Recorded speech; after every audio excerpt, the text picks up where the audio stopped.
I've been talking about tabletop RPGs on this channel more lately, in part because someone said in response to the Brinkwood video that they liked hearing me talk about tabletop RPGs, and I'm not going to lie to you, I'm very, very easily influenced by things that I can interpret as praise. Last time I talked about Picking Up the Pieces, which is a game system that is very small and elegant, but also deeply charged. The entire game fits very easily on a couple of pages, and it doesn't require nearly the same kind of systemic mastery that one might expect of a traditional tabletop RPG that's meant to tell any kind of story. When we talk about tabletop RPGs, there is a impulse to break the project up, I think, especially amongst my friends and I. The kinds of designers we are people who can very much compartmentalize what games have in them and what games are trying to do. And that compartmentalization means that sometimes it's easiest for us to consider a game in terms of the systems look like this, and the flavor looks like this, and the art looks like this, and the sample characters are like that. This is something that you can do when you have the affordance of volume. I want to talk to you about a tiny game that I found on itch called Prole. Prole is a very small indie TTRPG.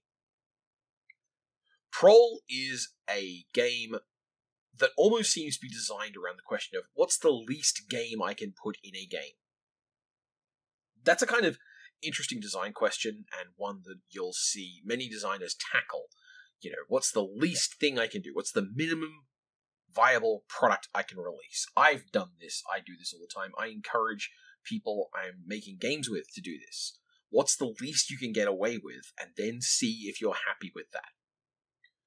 Prole is more of what I would consider to be kind of like a designer's exercise. Not to diminish the game itself, and not to act as if the game is somehow lacking for that. But, at its heart, I think Prole is a game that is more about what it is trying to do with its limited set of mechanics than necessarily about some grand tabletop RPG adventure. Prole is a game where you don't have a conventional write-up of skills. You don't have character backgrounds or setting information the way that you would conventionally consider in most tabletop RPGs. What you have in Prole is a resolution mechanic and what I would call a gestural direction. See, in, for example, Dungeons & Dragons, if you want to make a character who is good at picking locks, there's usually, depending on the version, some skill or system in place that's about being good at picking locks, and it's usually got a name like Open Lock or Disable Device or Thievery. Prole instead has a system that reminds me of late 90s point-and-click adventure games. You have a set of 6 icons, and you can be good at them or worse at them. The mechanical resolution in this system is done with literal coin flips. You flip a coin, and if it comes up heads, you succeed. If it comes up tails, you fail. Or the other way around. I'm sure it doesn't mind. This system is extremely simple, deliberately so, and almost defiant of deciphering. It does mention, at one point, oh, your character died. You have to work out what death means. Which is normally the kind of thing that I would give a writer a bit of a kicking about, because the game shouldn't be something I have to work to unpack.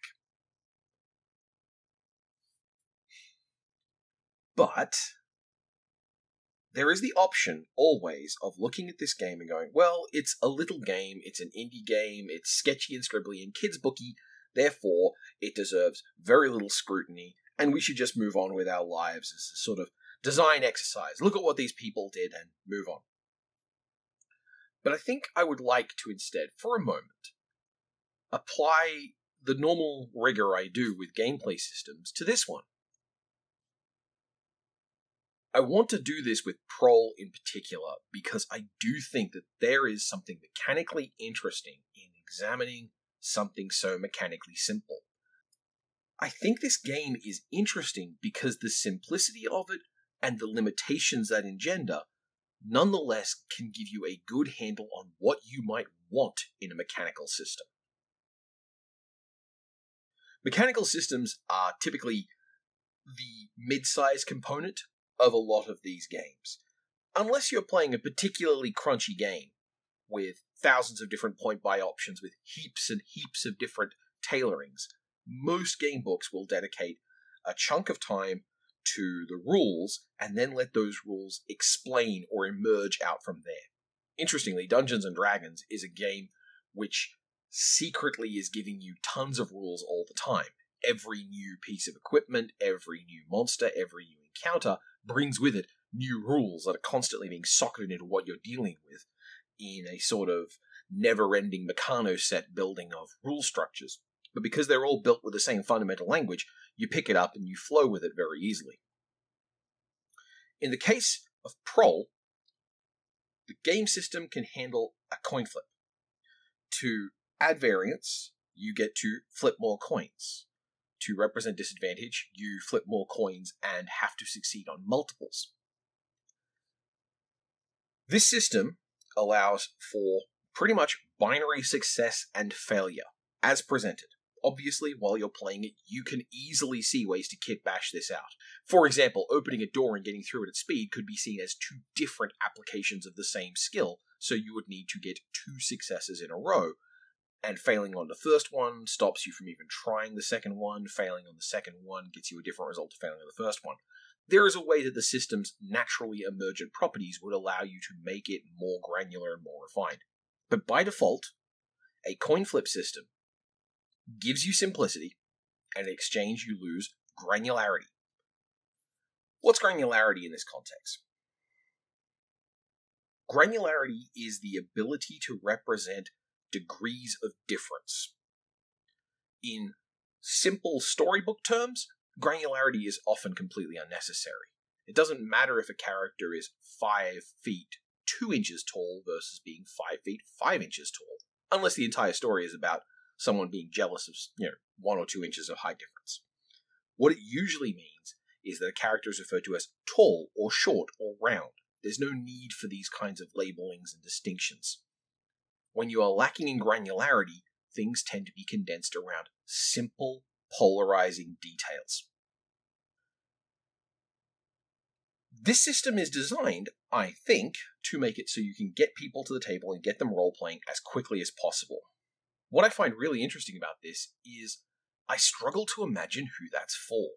Now, well, I think I know who it's for. It's for people like me, who are very interested in looking at a wide variety of role-playing game mechanics and are often interested in talking to people about role-playing game mechanics.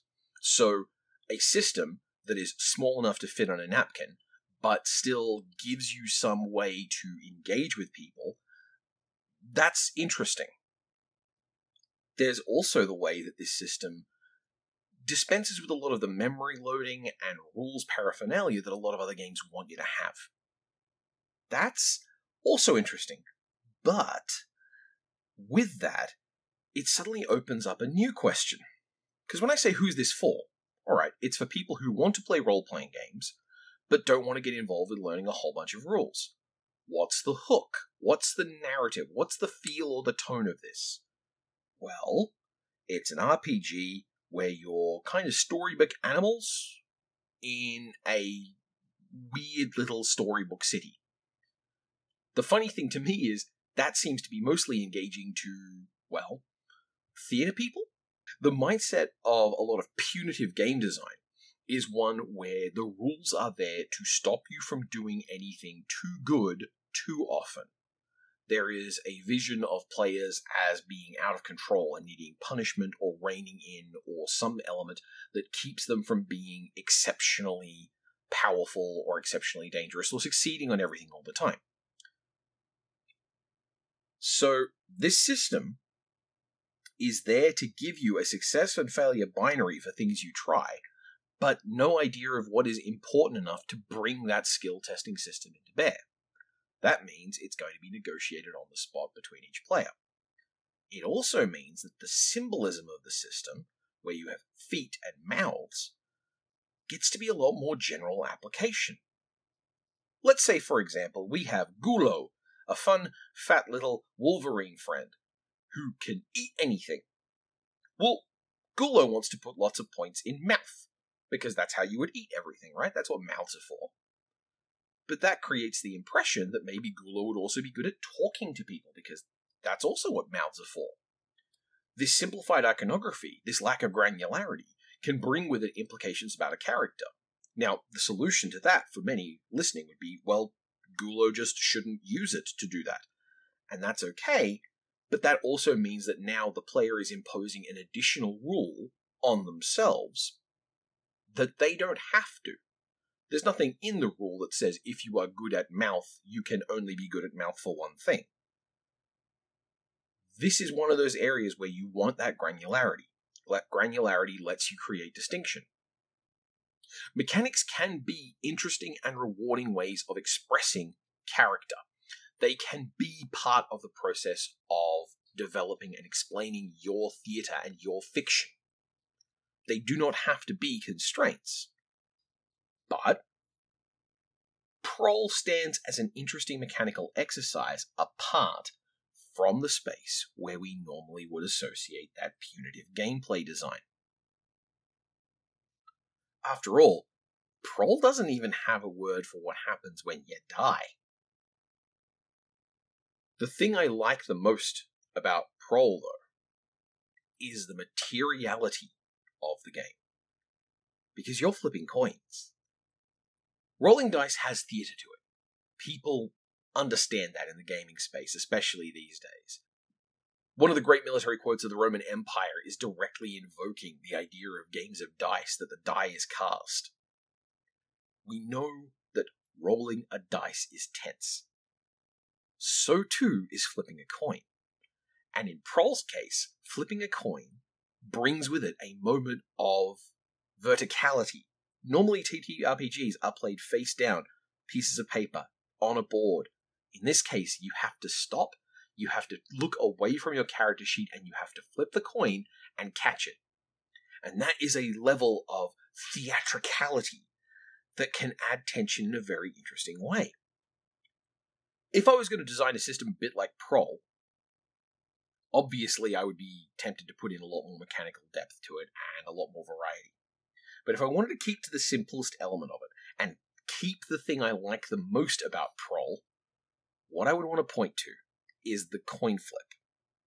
What I would want is a game where you start with, say, 6 coins. And these coins are your currency that let you do amazing things. And every time you want to use one, you have to flip it. And if it comes up a failure, you lose the coin. Maybe you still get to do what you were going to do. Maybe these coins are your opportunities. Maybe you need to think of your story in terms of how close am I to running out of luck. But I wouldn't have thought of that, I wouldn't have experimented with that idea, if not for this interesting mechanical exercise, Prole. Prole looks like a TTRPG for people who are sick of most TTRPGs, a designer's toy about what can I do with the least system, and potentially a good game for the theatre people who already like having influence on their approach to the game. Prole is small and efficient. I find it quite charming, and I like to think about the places its ideas have taken me, which is really a lot for a TTRPG to offer.